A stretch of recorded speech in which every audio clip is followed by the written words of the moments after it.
മലപ്പുറത്ത് തദ്ദേശ തെരഞ്ഞെടുപ്പിൽ ലഭിച്ച മുൻതൂക്കം നോക്കി നിയമസഭാ സീറ്റ് സ്വപ്നം കാണുന്ന UDF ഇപ്പോൾ വിജയത്തേക്കാൾ സീറ്റ് കച്ചവടത്തിന്റെ രാഷ്ട്രീയത്തിലാണെന്ന വിമർശനം ശക്തമായിട്ടുണ്ട്.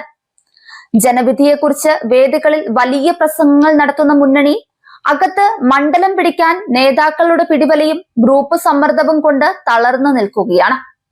തദ്ദേശ ഫലത്തെ നിയമസഭയിലേക്കുള്ള വാറന്റി കാർഡാക്കി വിൽക്കാൻ ശ്രമിക്കുന്ന UDF യഥാർത്ഥത്തിൽ ഐക്യക്കുറവും അവകാശ തർക്കങ്ങളും പുറത്തു കൊണ്ടുവരികയാണെന്ന വിലയിരുത്തലാണ് രാഷ്ട്രീയ നിരീക്ഷകർക്കുമുള്ളത്.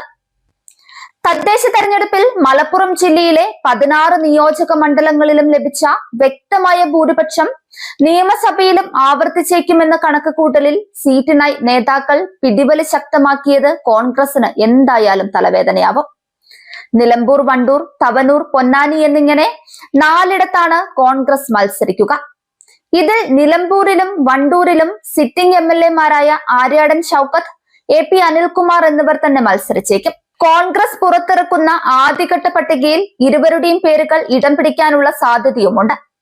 ഇടത് സ്വതന്ത്രനായിരുന്ന PV അൻവർ UDF പാളയത്തിൽ എത്തിയതോടെ നിലമ്പൂർ സീറ്റ് കൂടുതൽ സുരക്ഷിതമായെന്ന വിലയിരുത്തലിലാണ് കോൺഗ്രസ്. വണ്ടൂരിലും കാര്യമായ വെല്ലുവിളിയില്ല. പൊന്നാനി, തവനൂർ മണ്ഡലങ്ങളിൽ തുടർച്ചയായി ഇടത് സ്ഥാനാർത്ഥികളാണ് വിജയിക്കാറുള്ളത്. എന്നാൽ തദ്ദേശ തെരഞ്ഞെടുപ്പിൽ തവനൂരിലെ വ്യക്തമായ മേൽക്കോയ്മയും പൊന്നാനിയിലെ മുൻതൂക്കവുമാണ് സീറ്റുകളിലേക്ക് നോട്ടമെറിയാൻ മലപ്പുറം ജില്ലയിൽ നിന്നുള്ള 2 ഡസനോളം നേതാക്കളെ പ്രേരിപ്പിക്കുന്നത്. ഇടത് സ്വതന്ത്ര MLA KT ജലീൽ 3 തവണ തുടർച്ചയായി വിജയിച്ച തവനൂർ സീറ്റിന് വേണ്ടിയാണ് ഇത്തവണ കോൺഗ്രസിൽ കൂടുതൽ പിടിവലി.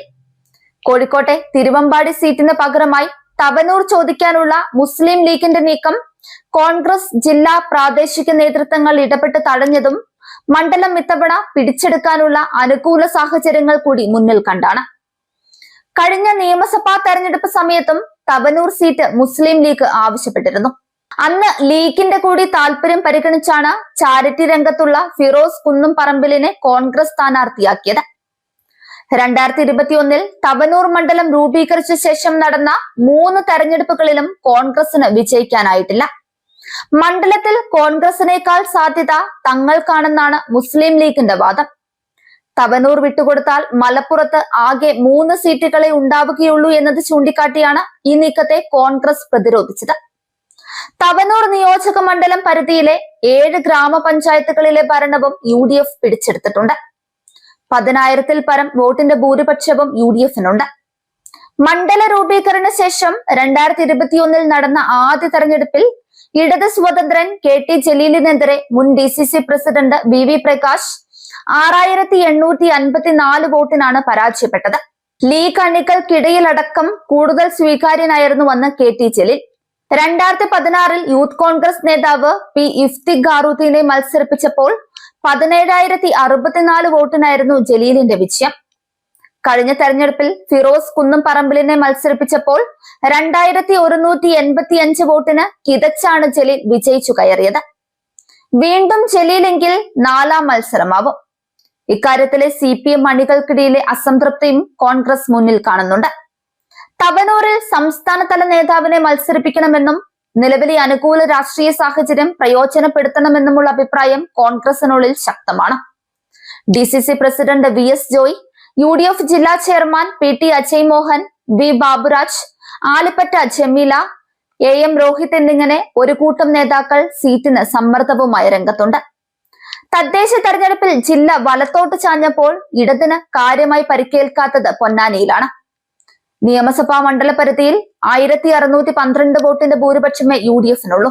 സംസ്ഥാനത്ത് UDF-നുള്ള രാഷ്ട്രീയ അനുകൂല സാഹചര്യത്തിനൊപ്പം പൊന്നാനിയിലെ CPM-നുള്ള അസ്വാരസ്യങ്ങളും സിറ്റിംഗ് MLA-ക്കെതിരായ വികാരവും കൂടിയാവുന്നതോടെ 5,000-ൽ കുറയാത്ത ഭൂരിപക്ഷത്തിന് പൊന്നാനി പിടിച്ചെടുക്കാനാവുമെന്നാണ് കോൺഗ്രസിന്റെ കണക്കുകൂട്ടൽ.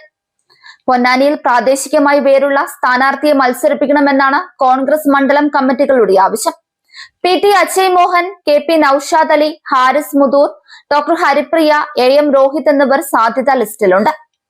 ജില്ലയിൽ നിന്നുള്ള നേതാക്കളെ പരിഗണിച്ചാൽ ജില്ലാ UDF ചെയർമാൻ കൂടിയായ PT അജയ് മോഹന് നറുക്കു വീണേക്കും.